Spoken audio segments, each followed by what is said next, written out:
तो नमस्कार दोस्तों, आज मैं आपके लिए बहुत ही शानदार टॉपिक लेके आया हूँ। फिजिक्स में अब आज को पढ़ाऊंगा, मैं आपको इलेक्ट्रिक पढ़ाऊंगा क्या। तो मैं आज आपको फिजिक्स में इलेक्ट्रिक पढ़ाने वाला हूँ, विद्युत धारा पढ़ाने वाला हूँ, जो कि फिजिक्स में बहुत ही अधिक महत्वपूर्ण चैप्टर है। इससे ही समझिए फिजिक्स का 40% हिस्सा इसी से ही बना है हमारा। फिजिक्स के अंदर विद्युत इलेक्ट्रिक, आप सभी ने विद्युत इलेक्ट्रिक नाम सुना होगा और आपने देखा होगा मेरी फ्रिज टीवी पंखा कूलर आदि सब चीज़ किससे चलती है, मेरी विद्युत से इलेक्ट्रिक से ही चलती है। ठीक है, तो आपके लिए ये चैप्टर समझिए बहुत ही अधिक महत्वपूर्ण है। अगर आप कंपटीशन एग्जाम की तैयारी करो अथवा ना करो, आपके लिए तो वैसे भी ये बहुत ही अधिक महत्वपूर्ण तैयारी है, मतलब बहुत ही अधिक महत्वपूर्ण है। अगर आप आईटीआई के स्टूडेंट हो तो समझिए आपके लिए तो एकदम ये जरूरी है पढ़ना। ठीक है, तो आपने सभी ने देखा होगा विद्युत के बारे में, अच्छी तरह जाना होगा कि विद्युत क्या होती है। तो मैं थोड़ी विद्युत धारा के बारे में आपको बता देता हूँ, हल्का फुल्का भी, और उसके आगे और बताने वाला हूँ। मैं आपको विद्युत धारा के बारे में बता दूं। पहले क्या विद्युत, तो आप सभी ने नाम सुना ही होगा। विद्युत क्या होती है, हमारी टीवी पंखा कूलर आदि सब इसी से ही चलती है। और थोड़ा धारा के बारे में समझ लिए, धारा क्या होती है हमारी, क्या धारा। अगर हम किसी चीज को, धारा के बारे में समझिए, अगर हम किसी चीज को एकदम फेंक दें, क्या एकदम किसी चीज को स्पीड से फेंक देते हैं, उसे कहलाते हैं हम क्या, धारा। जैसे कि अगर मैं पानी ले लूँ एक मग्गे के अंदर और उसको एकदम स्पीड से फेंक दूं, तो क्या हो जाएगी मेरी, वो हो जाएगी मेरी जल धारा हो जाएगी। अगर इसी तरह मैं एक गिलास में दूध ले लूँ और उसको एकदम स्पीड से फेंक देता हूँ, तो वो क्या हो जाएगी, मेरी दूध धारा हो जाएगी। इसी तरह जो विद्युत है, जो इसको स्पीड से फेंक देते हैं, उसी को क्या कहते हैं, हम विद्युत धारा कहते हैं। तो अब आपको विद्युत और धारा के बारे में थोड़ा समझ में आया होगा, दो वर्ड है जो इनके बारे में। ठीक है, तो चलिए अब मैं स्टार्ट करता हूं, क्या मैं अपनी इलेक्ट्रिक चैप्टर। तो चैप्टर स्टार्ट करने से पहले तो मैं आपको थोड़ी एक कहानी बता देता हूं। इंग्लैंड की महारानी थी एलिजाबेथ, उनके एक करीबी चिकित्सक थे, उनका नाम था थेल्स। क्या नाम था उनका, थेल्स।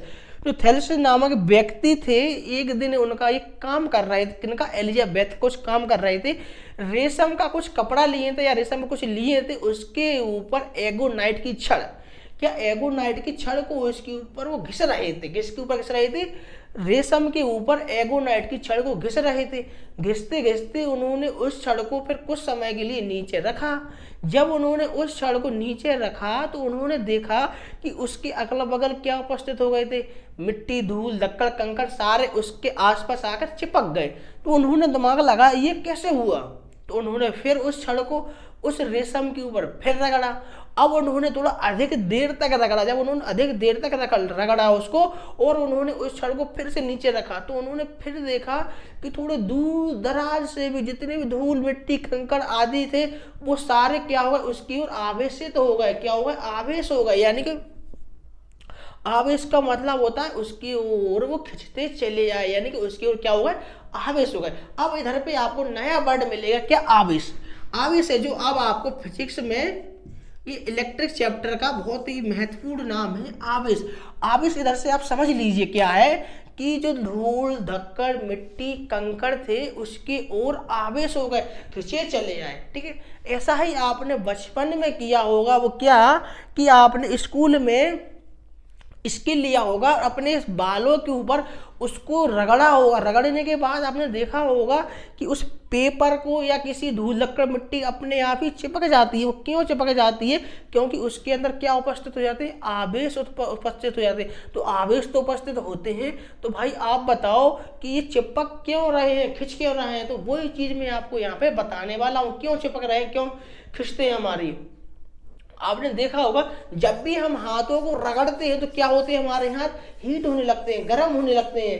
तो ये गर्म हो जाएंगे तो धीमे धीमे क्या उपस्थित हो जाएगी इनके अंदर, भाई इनके अंदर उपस्थित हो जाएंगे इलेक्ट्रॉन।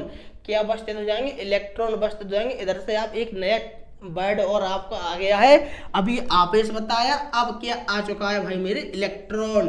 क्या आ चुका है, इलेक्ट्रॉन आ चुका है। दो वर्ड आपको इस समझ में आए होंगे, यानी कि अब आपको चार वर्ड अच्छी तरह समझ में आएंगे, विद्युत और धारा और आवेश और इलेक्ट्रॉन। यानी कि इलेक्ट्रॉन किसे कहते हैं, थोड़ा और समझ लीजिए। किसी चीज में उपस्थित यानी कि बल आ जाना, उसको क्या कहते हैं, हम इलेक्ट्रॉन बोलते हैं। जैसे हम हाथों घिसते चलेंगे, जितनी अधिक तेज घिसेंगे उतना गर्म होंगे, और गर्म होंगे तो क्या आ जाएंगे, कहना इलेक्ट्रॉन उपस्थित हो जाएंगे, हाथों के ऊपर इलेक्ट्रॉन आ जाएंगे। ठीक है। तो अब आपको एक बात और बताइए मुझे, थेल्स नामक वैज्ञानिक थे, तो इन्होंने किसकी खोज की? आवेश की खोज की।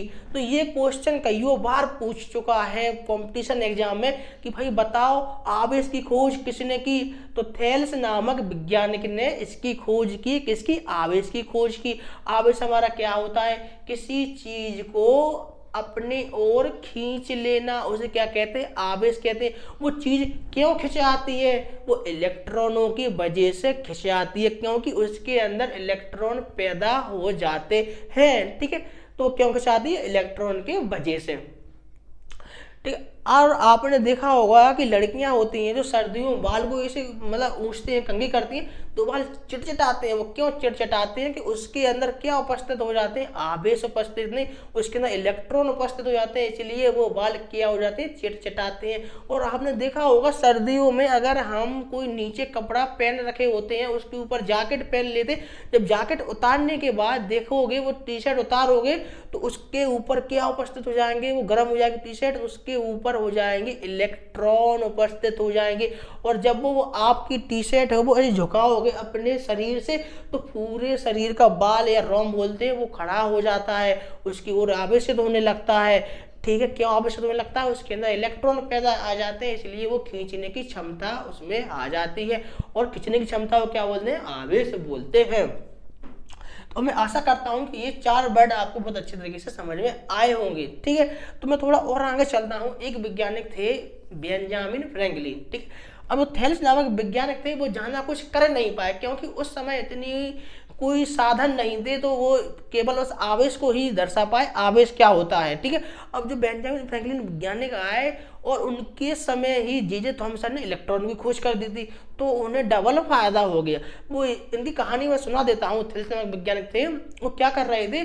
पतंग उड़ा रहे थे। एक दिन छत पे चढ़ के अपनी पतंग उड़ा रहे थे। तो आपने भी कई बार पतंग उड़ाई होगी और वो हरकतें कई बार की होगी, पर आपने इतना उस पर गौर नहीं किया होगा। ठीक, जो पतंग उड़ा रही थी, पतंग के अंदर वो डोर होती है, पतंग की डोर होती है जो, उस डोर के अंदर आपने भी बचपन में कई बार सूखा पत्ता या ताश का पत्ता उसके अंदर छेद करके डाल देते हो और वो डोर के माध्यम से कहाँ चला जाता है? वो ऊपर चला जाएगा एकदम पतंग के पास। ऐसी ही हरकत है जो बेंजामिन फ्रैंकलिन विज्ञानी थे, उन्होंने की क्या किया? अपनी रिंग को निकाले और उस डोर के अंदर उन्होंने डाल दिया। ठीक है, जब वो डोर के अंदर उस रिंग को डाला उन्होंने, तो वो क्या रिंग ऊपर जाएगी? कन्फर्म है, वो तो ऊपर जाएगी डोर के सहारे। अब ऊपर जाएगी डोर के सहारे, तो हमारी पतंग कहाँ उड़ रही है? आप बता भाई मुझे। हमारी पतंग उड़ रही है हवा में, हवा में उड़ रही है, तो हवा में वो घर्षण करती है पतंग हमारी।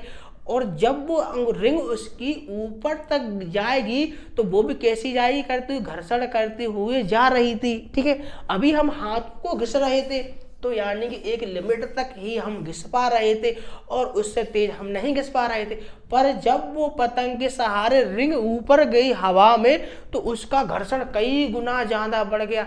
जब कई गुना अधिक बढ़ जाएगा घर्षण, तो उसके अंदर कई गुना इलेक्ट्रॉन पैदा हो जाएंगे। उसके ऊपर इलेक्ट्रॉन आ चुके हैं और उसके ऊपर इलेक्ट्रॉन जब आ गए, जब उन्होंने पतंग को नीचे उतारा और उन्होंने उस पतंग से रिंग को निकाला, तो उन्हें एकदम झटका सा महसूस हुआ।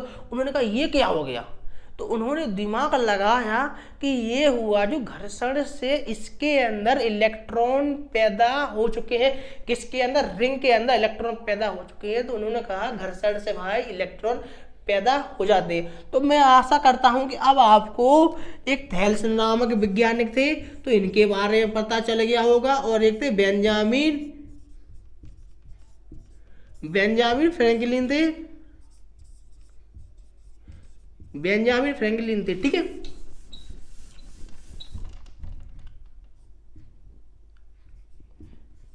इन्होंने थेल्स नामक वैज्ञानिक थे, इन्होंने क्या किया?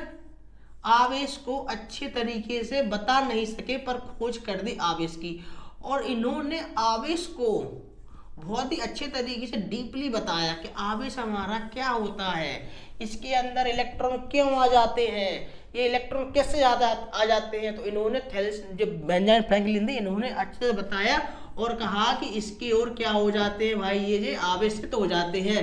ठीक है, किसी चीज में घर्षण करेंगे उसके अंदर इलेक्ट्रॉन पैदा हो जाते हैं। ठीक है, एक इन्होंने बताया बेंजामिन फ्रैंकलिन ने, और थेल्स ने बताया था आवेश के बारे में। तो इतना सा समझ में आया होगा, तो मैं थोड़ा सा और आगे बता देता हूँ आपको। दो वर्ड है जो बहुत परेशान करने वाले, इनको ही आपको अच्छी तरीके से पढ़ना, एक आवेश और दूसरा इलेक्ट्रॉन। यानी कि ये इलेक्ट्रिक चैप्टर की समझिए, ये दोनों भाई जड़ हैं। जिस तरह पेड़ एक जड़ पे टिका हुआ है, इसी तरह ये इलेक्ट्रॉन और आवेश एक जड़ है, ठीक है। तो मैं आपको बता दूं कि जो वैज्ञानिक ने बताया, जो आवेश है भाई मेरे, ये किसको बता रहा है? इलेक्ट्रॉन को बता रहा है। अब ये आपको बिल्कुल समझ में नहीं आया होगा, मुझे पता है। तो मैंने अभी आपको बताया कि हम किसी चीज को बालों पे घिसते हैं तो उसके अंदर क्या आ जाते हैं? इलेक्ट्रॉन आ जाएंगे कि नहीं आ जाएंगे? जब वो घिसेंगे तो गर्म हो जाएगी चीज, तो इलेक्ट्रॉन आ जाएंगे। और जब हम किसी पेज पर उसको चिपकाएंगे तो क्या कर लेगा? वो आवेश कर लेगा, उसको खींच लेगा। खींचने को क्या बोलते हैं? आवेश बोलते हैं। थोड़ी फिजिक्स की भाषा अलग होती है बाबूजी, ठीक है। तो क्या होगा? आवेश। तो जी आवेश है जो किसको बता रहा है? इलेक्ट्रॉन को बता रहा है। तो मैं ये भी कह सकता हूं कि जो इलेक्ट्रॉन है मेरे, ये किसको बता रहे हैं? आवेश को बता रहे हैं, ठीक है।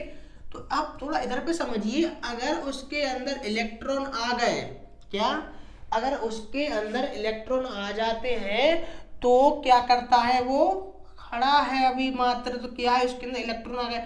जब वो धीमे धीमे धीमे धीमे चलने लगा तो क्या बन जाएगा? आवेश, क्योंकि उसकी ओर वो खींचने लगा। तो क्या हो चुका है? उसके अंदर आवेश आ चुके हैं, ठीक है। और जब उसके अंदर आवेश आया तो उसके अंदर इलेक्ट्रॉन है जो अधिक मात्रा में आ जाएंगे। तो क्या हो जाएंगे? आवेश ये अधिक तेज खींचेंगे एकदम इतने।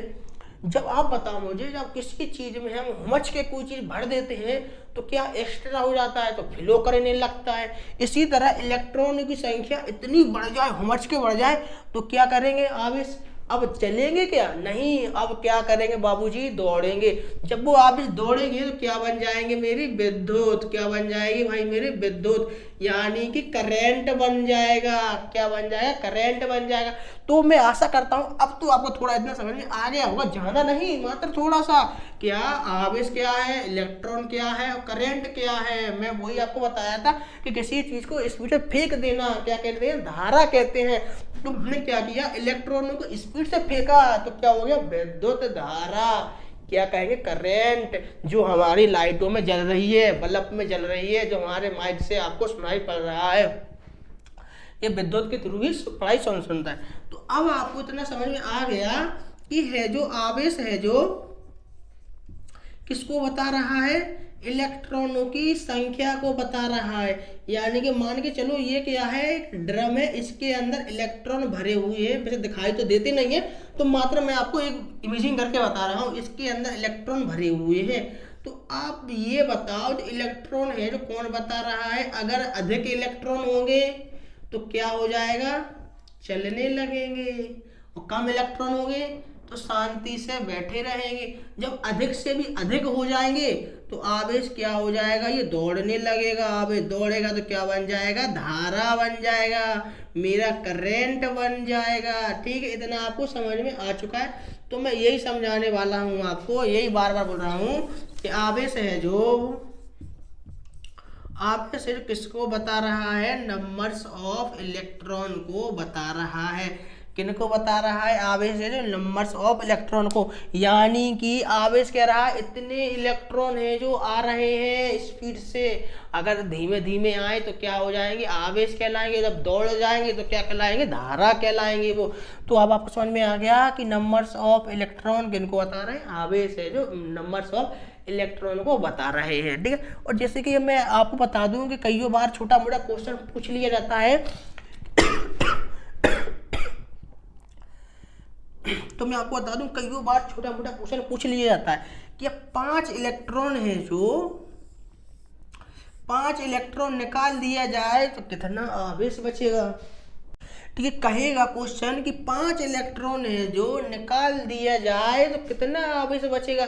यानी कि वो दौड़ पाएगा या चल पाएगा कि कुछ नहीं कर पाएगा। तो वही बोल रहा है। तो क्या कह रहा है कि एक ड्रम है जो इसके अंदर इलेक्ट्रॉन भरे हुए हैं,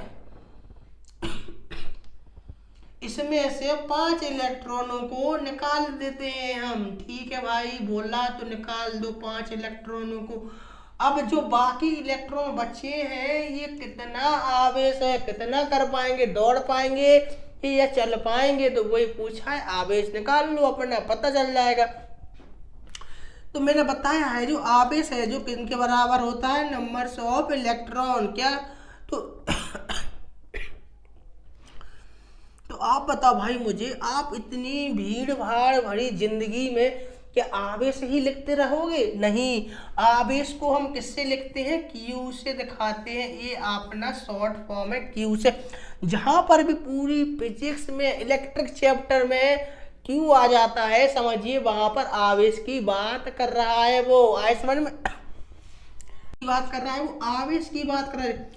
तो जहां पर भी हमारा फिजिक्स की चैप्टर, इलेक्ट्रिक चैप्टर में क्यू दिखा जाता है, वो किसकी बात कर रहा है, वो आवेश की बात कर रहा है। ठीक है, तो इसकी जगह पे क्या लिख देंगे हम, क्यू बराबर नंबर्स ऑफ इलेक्ट्रॉन। इतना अब आपको ये समझ में आया होगा, तभी आपको आगे समझ में आने वाला है, अन्यथा समझ में नहीं आने वाला। दोस्त अब आपको इतना समझ में आया होगा, बहुत ही डीपली मैं आपको पढ़ा रहा हूँ, इतनी बेसिक से पढ़ा रहा हूँ कि समझिए कि बिल्कुल बेसिक से उठा के ले चल रहा हूँ मैं आपको। मैं बता दूं एक चीज़ कि एक डॉक्टर होता है वो कभी भी मरीज का दर्द नहीं जानता है, वो तो ऑपरेशन कर देता है उसका, उससे क्या फर्क पड़ रहा कितना दर्द होता है मरीज को, कितना नहीं होता है दर्द।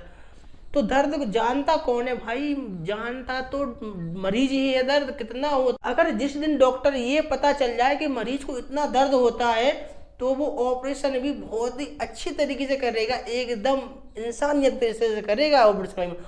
तो मैं कोई भाई डॉक्टर या टीचर नहीं हूँ, आप समझ रहे होगे मुझे गुरु हूँ या टीचर हूँ या डॉक्टर हूँ, नहीं, मैं तो एक आप लोगों की तरह मरीज हूँ जो मैंने इस चीज़ को भुगता है। तो मैं अब आपको बताने वाला हूँ कितना दर्द होता है। तो वही चीज़ मैं आपको इतना बेसिक से समझा रहा हूँ कि अब आपको समझ में आ जाना ही चाहिए। ठीक है, तो Q बराबर क्या है, नंबर्स ऑफ इलेक्ट्रॉन। और बोला क्या था सवाल में, अगर एक ड्रम में से 5 इलेक्ट्रॉन निकाल दिए जाते हैं तो कितना आवेश बचेगा, कितना इलेक्ट्रॉन बचेंगे, वो कितना तेज दौड़ेंगे या नहीं दौड़ेंगे। तो पूछा Q है, तो Q को मैं ऐसा ही रख देता हूँ और क्या करूँगा, Q बराबर नंबर्स ऑफ इलेक्ट्रॉन। ये फॉर्मूला ये आप अच्छे तरीके से लिख लेना।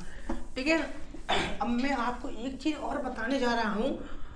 तो मैं अब आपको एक चीज और बताने जा रहा हूँ, जैसे कि आपका नाम स्कूल पे फिक्स रहता है कि आप विनोद हो कि आप अजय हो कि कौन हो, इसी तरह इलेक्ट्रॉन है जो इनका मान भी फिक्स रहता है। क्या होता है, 1.6 10 के पावर माइनस 19। ये इसका मान एकदम फिक्स है भाई मेरे, किसका, इलेक्ट्रॉन का मान एकदम फिक्स है 1.6 इंटू 10 के पावर माइनस 19। ये आपको अच्छी तरीके से लिख लेना है।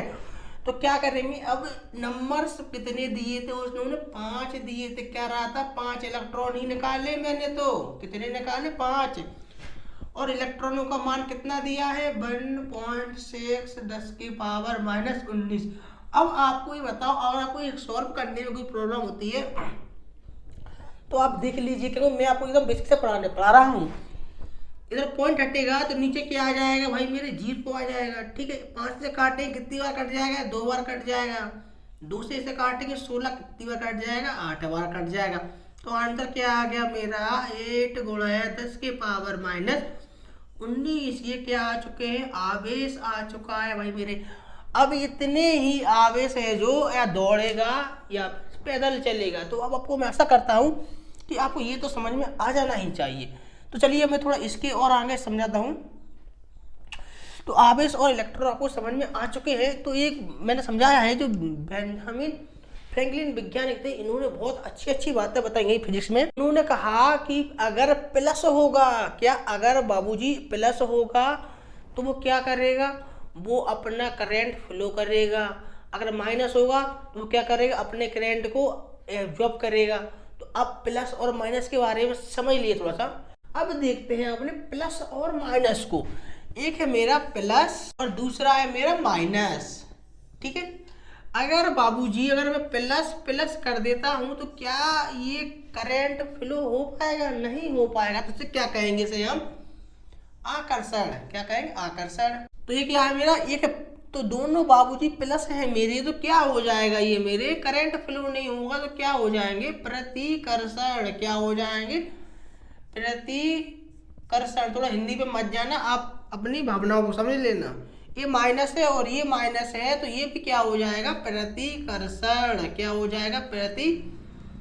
प्रतिकर्षण हो जाएगा। अगर मेरा प्लस मिल जाए मुझे और माइनस मिल जाता है तो मुझे मेरा काम हो जाता है। क्या हो जाते हैं? एक दूसरे की ओर अट्रैक्शन हो जाते हैं।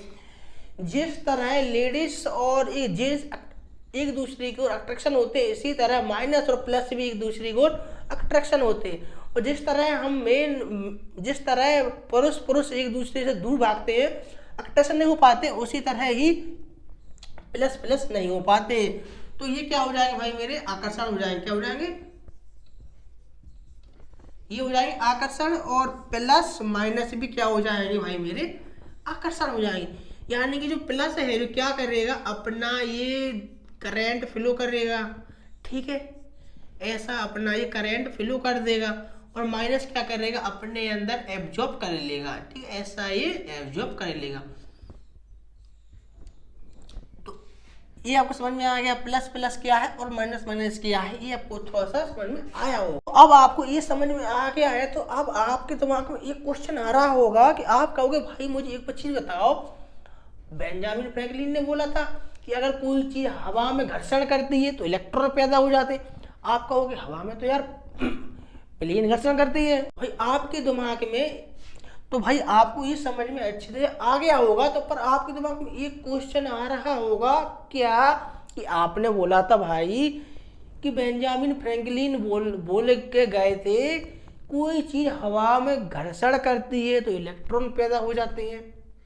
पर प्लेन है जो हमारी प्लेन है जो हमारी हवा में घर्षण करते, तो उसके अंदर बैठे लोग क्यों नहीं मरते हैं? उस पर भी तो हजारों इलेक्ट्रॉन पैदा हो जाते होंगे, क्योंकि वो भी तो हवा के अंदर देखिए जा रही है इतनी स्पीड से, उसके अंदर भी कन्फर्म भाई उसके पास भी क्या इलेक्ट्रॉन पैदा हो जाएंगे नहीं हो जाएंगे? तो भाई इतना अब आपको समझ में आ गया तो आपके दिमाग में एक क्वेश्चन और आ रहा होगा कि वो आपको आ रहा होगा क्या कि भाई आप बताओ मुझे, बेंजामिन फ्रैंकलिन बोले थे कि कोई चीज हवा में घर्षण करेगी तो उसमें इलेक्ट्रॉन पैदा हो जाते हैं, पर बताइए हमारी प्लेन है जो हवा में घर्षण करती हुई जाती है, क्या उसके अंदर इलेक्ट्रॉन पैदा नहीं होंगे? क्या उसके अंदर करंट फ्लो नहीं करेगा? करंट फ्लो करेगा तो सभी मर जाते वो। पर ऐसा कुछ नहीं है, उनके बारे में अब थोड़ा समझिए। जो बेंजामिन फ्रैंकलिन वैज्ञानिक थे, उन्होंने एक चीज की और खोज की बहुत ही अच्छे तरीके से। किसकी खोज की? तड़ित चालिका। किसकी? तड़ित चालिका की खोज की उन्होंने बहुत अच्छे तरीके से। तड़ित चालिका क्या होता है? आप लोगों ने बहुत अच्छे तरीके से शब्द को सुना होगा, कुछ लोगों ने नहीं सुना होगा। ये तड़ित चालिका है जो क्या होता है? तड़ित चालिका है, 40 नहीं है, ठीक है, सॉरी वो हिंदी मिस्टेक हो जाती है मेरे से। तो तड़ित चालिका है जो क्या होती है, आपने देखा होगा कि टावरों पे बड़ी बड़ी चिमनियों पर एक पतली सी रॉड लगा दी जाती है ऊपर। क्या? अगर ये टावर लगा हुआ है, इसके ऊपर एक पतली सी रॉड बना दी जाती है। देख लेना आप गौर से, कहाँ पे टावर होगा या चिमनियाँ होंगी ऊंची ऊंची, उनके ऊपर एक पतली सी रॉड लगा दी जाती। वो क्यों लगा दी जाती है? तो बेंजामिन फ्रैंकलिन ने बोला जो इलेक्ट्रॉन होते हैं हमेशा कहाँ भागते हैं? तो वो हमेशा भागते हैं कुन्ने में, भागते हैं एकदम कुन्ना देखते हैं। आपने देखा होगा कि जब भी आपको करंट लगेगा तो आपकी हड्डी नहीं जलेगी, तो जलता क्या है? आपका चमड़ा जलता है। यानी कि इलेक्ट्रॉन कहाँ रहते हैं? ऊपर ऊपर रहते हैं और कुन्ने में भागते हैं, अंदर नहीं जाते हैं इलेक्ट्रॉन। ये आपको समझ में आया? ठीक है। तो उन्होंने टावर के ऊपर एक तड़ित चालिका नाम की छड़ लगा दी और जितने भी हवा के अंदर इलेक्ट्रॉन घूम रहे हैं इस पर आकर बैठ जाते हैं वो, और इसके माध्यम से टावर से होते हुए नीचे जमीन में चले जाते हैं वो इलेक्ट्रॉन। पर भाई आप कहोगे कि आप तो सर समझाने वाले थे कि मुझे प्लेन के बारे में बताओ।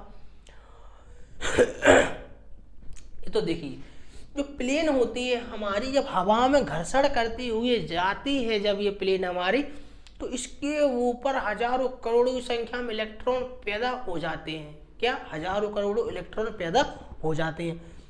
और जो प्लेन की जो एक पंखुड़ियां होती हैं, देखा होगा आपने, ये समझिए क्या है, मेरा प्लेन है। अब ज्यादा वो मत समझिए कि मछली है प्लेन है, तो ये क्या है, मेरा प्लेन है, आप थोड़ा समझिए, ठीक है। तो प्लेन के ऊपर कितने सारे इलेक्ट्रॉन हो जाते हैं, हजारों लाखों करोड़ों की संख्या में इसके अंदर इलेक्ट्रॉन आ जाते होंगे, ठीक है। अब आप कहोगे सर ये अंदर क्यों नहीं जाते, क्योंकि मैंने बताया है हमेशा इलेक्ट्रॉन कहाँ भागता है, कुंडी में भागता है और ऊपर रहता है, स्थिर रहता है, ठीक है। तो अब आप कहोगे कि आप बताओ भाई कि अगर जब भी प्लेन रुकेगा नीचे तो लोग वाग मारे जब निकलेंगे तो उसी के ऊपर गिर सकते हैं। हाँ भाई वो गिर सकते हैं, तो वो क्या व्यक्ति वो मर जाएगा।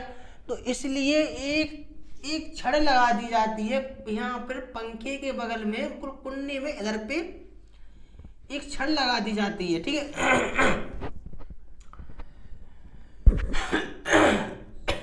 इधर पर एक छड़ लगा दी जाती है कुंडी में, क्योंकि इलेक्ट्रॉन हमेशा कुंडी में ही भागते हैं। क्या लगा दी जाती है? स्टैटिक डिस्चार्ज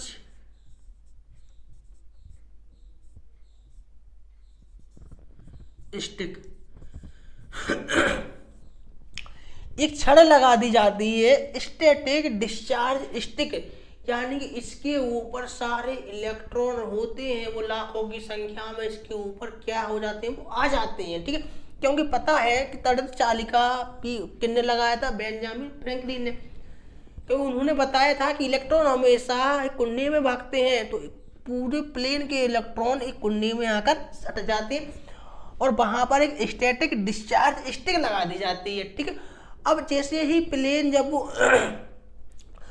ऊपर जाता है तो हवा में घर्षण करेगा कईयों किलोमीटर तक जाने के बाद, तो इसके ऊपर इलेक्ट्रॉन है जो पूरे उपस्थित हो जाएंगे, कहाँ आ जाएंगे? एकदम कुंडी में आ जाएंगे। उस छड़ का नाम है स्टैटिक डिस्चार्ज स्टिक।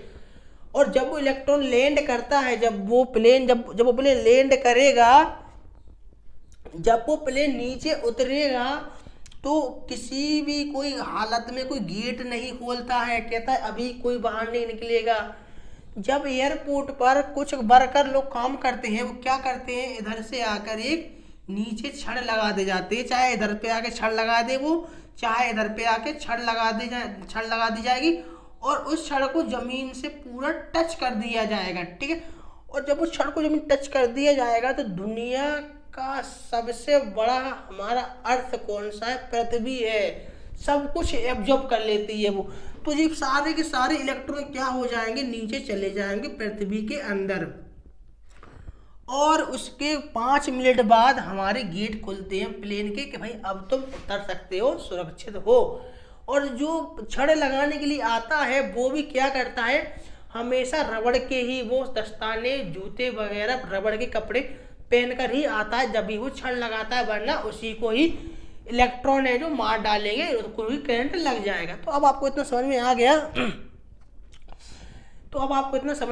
गया होगा अच्छी तरीके से। तो अब आप कहोगे, तो दोस्तों आपने भी कई बार देखा होगा एक चीज, और जब भी आपने देखा होगा, क्या ट्रिक देखे होंगे आपने?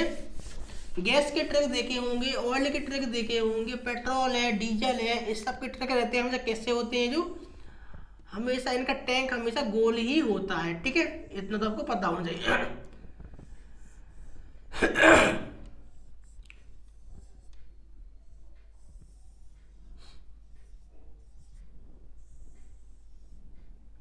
ये क्या है? मेरा ट्रक है, ठीक है। अब आप कहोगे, आपने देखा होगा जब भी गैस के ट्रक रहते हैं, जो भी गैस, पेट्रोल, डीजल के ट्रक होते हैं, उसके नीचे क्या लगा दी जाती है भाई मेरे? जंजीर लटका दी जाती है। अब वो जंजीर क्यों लटका दी जाती है उसके बारे में समझिए। जब भी आप नोटिस करना, हर ट्रक के पास, मैं नहीं कह रहा हूँ, ओनली फॉर जो डीजल, पेट्रोल, गैस के ट्रक होते हैं, उसमें हमेशा जंजीर आपको नीचे लटकी हुई मिलेगी। वो क्यों लटकी हुई मिलती है?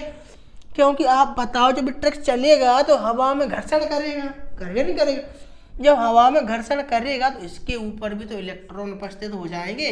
और इसके अंदर भरा क्या है भाई मेरे? रासायनिक पदार्थ भरे, ऐसी चीज होती है, जैसे कच्चा मटेरियल होता है, इसके अंदर डीजल पेट्रोल गैस आदि भरी होती, जरा सा भी हल्का सा भी थोड़ा सा भी इतना सा भी अगर हल्का सा लीक हो जाता है कभी भी भविष्य में, अगर जरा सा भी थोड़ा सा कभी भी लीक हो जाता है तो ये इलेक्ट्रॉन क्या करेंगे, इस ट्रे को ब्लास्ट कर देंगे, क्या कर देंगे, ब्लास्ट कर देंगे। इसीलिए इससे बचने के लिए एक जंजीर लटका दी जाती है लोहे की, वो किससे सटी हुई थी, जमीन में घिसटती हुई जाती है हमेशा।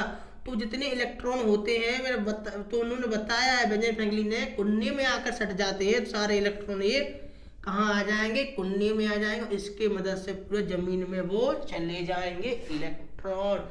तो अब आपने इतना समझ में आ गया। तो मैं आशा करता हूं दोस्त कि इतना आप अच्छे से समझ में आ गया होगा, ठीक है, कितना कि तड़ित चालिका अच्छे से समझ में आ गया, आवेश समझ में आ चुका है, इलेक्ट्रॉन समझ में आ चुके हैं, उनकी संख्या को हम कैसे निकालें वो भी समझ में आ चुका है, और ये ट्रकों में जंजीर क्यों लगा दी जाती है ये भी आपको अच्छे से समझ में आ चुका है, ठीक है। आवेश किससे लिखते हैं, क्यू से लिखते हैं हम। तो इसका मात्रक क्या होता है सर, इसका आवेश का मात्रक क्या होता है ये, और देख लीजिए ये कई बार क्वेश्चन में ऐसा का ही ऐसा आ जाता है, ठीक है। आवेश का मात्रक क्या होता है, क्योंकि ये तो समझिए काफी बार कम से कम पूछ लिया जाता है। आवेश का मात्रक होता है कूलाम, क्या होता है भाई मेरे, कूलाम होता है, ये आप अच्छे से लिख लें। और धारा का मात्रक क्या होता है, एम्पियर होता है, क्या होता है, एम्पियर होता है। ये भी क्वेश्चन कई बार पूछ लिया गया कि धारा का मात्रक क्या होता है, आवेश का मात्रक क्या होता है कूलाम, धारा का क्या होता है एम्पियर होता है, ठीक है। तो जो बेंजामिन फ्रैंकलिन वैज्ञानिक थे उन्होंने बताया कि जो हमारी प्लस है जो जाती है, ठीक है, यानी कि जो हमारे बेंजामिन फ्रैंकलिन वैज्ञानिक थे उन्होंने बताया कि प्लस है जो हमेशा करंट क्या करता है, फ्लो करता है, और माइनस क्या करता है, अपने अंदर एब्जॉर्ब कर लेता है, ठीक है। तो इससे ही तो जब ये करंट है जो मान के चलो बहुत अधिक स्पीड से जाएगा, बहुत अधिक स्पीड से जाएगा प्लस करके, तो भाई मेरे आप मुझे एक बात बताओ, तो बेंजामिन फ्रैंकलिन वैज्ञानिक ने बताया था कि करंट हमेशा प्लस से होते हुए गुजरता है, बहुत तेज गुजरता है प्लस होते। तो ओरस्टेड नामक वैज्ञानिक भी बीच में क्या कूदा है, ओरस्टेड वैज्ञानिक आए वो बीच में कूदा है, वो भी कहने लगे कि भाई मेरे एक चीज मुझे बताओ। उन्होंने कहा क्या, उन्होंने कहा जब करंट जाएगा, धारा जाएगी स्पीड से, धारा जाएगी स्पीड से, तो क्या हो जाएगा जी, अपना एक चुंबक उत्पन्न करता है, क्या करता है, चुंबक उत्पन्न करता है, ठीक है। जब करंट जाएगा तो चुंबक उत्पन्न करेगा। ये किसने कहा, ओरस्टेड वैज्ञानिक ने कहा। ये नए वैज्ञानिक आए, इन्होंने छलांग लगा दी इसके अंदर, कहा कि भाई जब करंट जाएगा तो भाई क्या हो जाएगा, चुंबक उत्पन्न करेगा। और यह हमेशा आपने देखा होगा, अगर कभी भी हम 2 वायर होते हैं, हमारे 3 वायर होते हैं, तो हमेशा क्या करते हैं, गैप में डालते हैं। वो गैप में क्यों डालते हैं, वो एक दूसरे से सटे नहीं, अगर सट जाएंगे तो उनमें चुंबक उत्पन्न हो रही है तो क्या हो जाएंगे, वो ब्लास्ट, तो वो क्या हो जाएंगे, वो उनके अंदर करंट। तो आपने देखा होगा कि जब भी हम 3 तार डालते हैं, ऐसे 3 वायर को डालते हैं, 3 वायर को, तो बीच में क्या लगा दिया जाता है, देखा होगा, एक तो हम इसमें लकड़ी बांध देते हैं गाँव क्षेत्रों में, और कहीं कहीं पर इसमें कुछ ऐसा लगा दिया जाता है कि आपस में ये हवा चले तो चिपके नहीं। वो क्यों लगा दिया जाता है, कि ओरस्टेड वैज्ञानिक आए, उन्होंने कहा कि भाई ये करंट जा रहा है बहुत स्पीड से, तो ये चुंबक भी उत्पन्न कर रहा है अपने अगल बगल, चुंबक उत्पन्न करेगा तो किसी को चिपका लेगा, ये तो चिपका लेगा, तो बीच में एक लकड़ी लगा दी गई या फिर वो लगा दी गई 3 तारों के अंदर, आपस में वो चिपके नहीं। तो आपको समझ में आ गया कि हम गैप क्यों रखते हैं तारों के अंदर हमेशा, कि वो कभी आपस में चिपके नहीं, कि वो चिपक जाएंगे, उनके अंदर चुंबक उत्पन्न होने लगी। तो ये किसने कहा, ओरस्टेड वैज्ञानिक ने कहा कि भाई तार जाएगा, करंट जाएगा, तो उसके अंदर चुंबक उत्पन्न कन्फर्म में होना ही होना है। तो ये ओरस्टेड वैज्ञानिक ने अच्छे तरीके समझाया। ओरस्टेड वैज्ञानिक थे, इन्होंने क्या कहा कि जब भी कोई विद्युत जाएगी तो क्या उत्पन्न हो जाएगा, चुंबक उत्पन्न हो जाएगा। फिर एक नए वैज्ञानिक आए हमारे इस क्षेत्र में, फैराडे साहब। इनका तो भाई कुछ ना कहिए, इन्हें तो बहुत ही अधिक महत्वपूर्ण काम अपना योगदान दिया फिजिक्स के अंदर। जो फैराडे साहब आए तो उन्होंने क्या कहा कि भाई मेरे यहाँ जब चुंबक उत्पन्न हो जाएगी, किसमें, जब विद्युत जाएगी तो चुंबक उत्पन्न हो जाएगी, तो क्यों ना हम चुंबक से ही विद्युत को बना ले। उन्होंने कहा कि ठीक है, विद्युत जा रही है तो क्या उत्पन्न हो रही है, चुंबक, क्यों ना हम चुंबक से ही विद्युत बना ले, यानी कि लाइट को बना ले हम चुंबक से। तो अब आपको इसको आगे पढ़ना है, चुंबक वाले चैप्टर में बहुत ही विशेष से पढ़ाई जाएगी वो भी। तो फैराडे ने कहा कि जब भाई अगर कोई चीज जाती है, ठीक है, तो फैराडे साहब ने कहा कि हम विद्युत से भी क्या कर सकते हैं, चुंबक, सॉरी, तो ओरस्टेड वैज्ञानिक थे, इन्होंने क्या कहा कि भाई हम विद्युत जाएगी तो क्या उत्पन्न हो जाएगी, चुंबक उत्पन्न हो जाएगी, क्या, चुंबक उत्पन्न हो जाएगी। और जो फैराडे साहब थे, इन्होंने कहा कि जब भी चुंबक उत्पन्न होगी तो हम चुंबक से विद्युत को बना सकते हैं, यानी कि चुंबक को विद्युत से बना सकते हैं। तो वो कैसे बना सकते हैं, अब आपको क्या करना पड़ेगा, दो चुंबक लेना पड़ेंगे ऐसे। और आपने समझ लिया, जो ओरस्टेड वैज्ञानिक थे, इन्होंने कहा कि भाई जब भी हमारी विद्युत जाएगी तो क्या उत्पन्न हो जाएगी, उसके अंदर चुंबक उत्पन्न हो जाएगी। और जो फैराडे वैज्ञानिक थे, इन्होंने कहा कि जब अगर विद्युत से चुंबक उत्पन्न होती है तो क्यों ना हम चुंबक से ही विद्युत बना ले, यानी चुंबक से ही हम लाइट को बना ले। ठीक है, तो ये आपको समझ में आ गया। तो अब इसके आगे और पढ़िए, क्या आवेश है, जो आवेश की बात कर लूँ, आवेश आपको समझ में अच्छे से आ गया होगा, खींचने की क्षमता होती है आवेश। जब वो खींचेगा तो कुछ ना कुछ तो बल लगाएगा, अगर किसी को आप खींचते हो तो कुछ तो बल लगता ही लगता है। इसी तरह जो आवेश है ये भी क्या लगाता है, एक बल लगाता है। क्या लगाता है, आवेश है जो खींचने की क्षमता है, जो क्या हो जाता है, बल हो जाता है, क्या, बल। अब एक वैज्ञानिक और आए नए, उनका नाम था क्या, कूलम्ब्स नाम। तो कूलम्ब्स लॉ, देखिए अब कूलम्ब्स लॉ क्या होता है। तो अब आपको बता दूं मैं कि आवेश है जो क्या उत्पन्न करता है, सॉरी, जो, तो आवेश तो आपने तरीके से पढ़ लिया होगा। तो आवेश है जो क्या कर रहा है, बल भी लगा रहा है। क्या आप बताइए, किसी को खींचते हैं कोई अपन किसी चीज को तो बल लगता है, देखिए अगर हम किसी को चीज खींचे तो हमारा बल लगेगा। इसी तरह जो आवेश है जो किसी को खींच रहा है या खींचता है, यानी किसी को या फिर खींच रहा है या फिर खुद खींच रहा है, यानी कि आकर्षण हो रहा है या प्रतिकर्षण हो रहा है, ये तो आपने समझ लिया, या प्लस हो रहा है या माइनस हो रहा है। तो क्या कर रहा है, कुछ तो अपना ये बल लगा रहा है। तो इन्होंने कहा कि दो आवेशों के बीच, क्या, दो आवेशों के बीच लगने वाला बल, क्या, दो आवेशों के बीच, यानी एक तो आवेश ये रहा और एक आवेश ये रहा। तो आवेश को कैसे लिखते हैं, Q से लिखते हैं, इसे Q1 बोल देंगे, इसे हम Q2 बोल देंगे। तो यानी कि पहला आवेश दूसरा आवेश, यानी कि पहले आवेश से लगने वाला बल, यानी कि दो आवेशों के बीच लगने वाला बल क्या होगा, या तो आकर्षण होगा या फिर प्रतिकर्षण होगा, यानी कि या फिर ये खींच लेगा या फिर ये खिंच जाएगा। इतना आपको समझ में आ चुका है क्या, या फिर खींच लेगा या खिंच जाएगा, जैसे कि या फिर प्लस हो जाएगा या माइनस हो जाएगा। तो उन्होंने कहा कि दो आवेशों के बीच लगने वाला बल है जो इनकी दूरी, क्या, इनकी दूरी। तो कूलम्ब्स नामक वैज्ञानिक आए, उन्होंने कहा कि दो आवेश, क्या, कूलम्ब। अब इधर पे देखिए, अब आपको तीन वैज्ञानिक इतने में ही आपको मिल चुके हैं, क्योंकि देखिए अब पहला क्या मिला था आपको। अब मैं आपको एक चीज बता देता हूँ बहुत ही गौर से, आप देखिए कितने वैज्ञानिकों के नाम आपने इधर पे देख लिए। पहला थेल्स नामक वैज्ञानिक देख लिया, फिर दूसरा था हमारा बेंजामिन फ्रैंकलिन था, ठीक है, कौन सा था, बेंजामिन फ्रैंकलिन था। अब फिर तीसरा कौन आ गया था, ओरस्टेड आ गया था, इसी के अंदर आया था। फिर अगला कौन आया था, फैराडे आया था। फिर अब कौन आ गया भाई, मेरे कूलम्ब आ गया। तो यानी कि आपने इतने लोग देख लिया। तो यानी कि उसने कहा कूलम्ब्स लॉ में कि जो दो आवेशों के बीच की दूरी है, इसे हम किससे डिनोट करेंगे, आर से डिनोट करेंगे। तो अब इसके बारे में थोड़ा सा और जान लेते हैं। ये देखिए, दो आवेशों के बीच की दूरी है तो कुछ बल लग रहा है, यानी कि बल क्या लगा रहा है, थोड़ा फोर्स लगा रहा है। क्या लगा रहा है, फोर्स। हमसे क्या होता है, एफ होता है जो Q1 और Q2।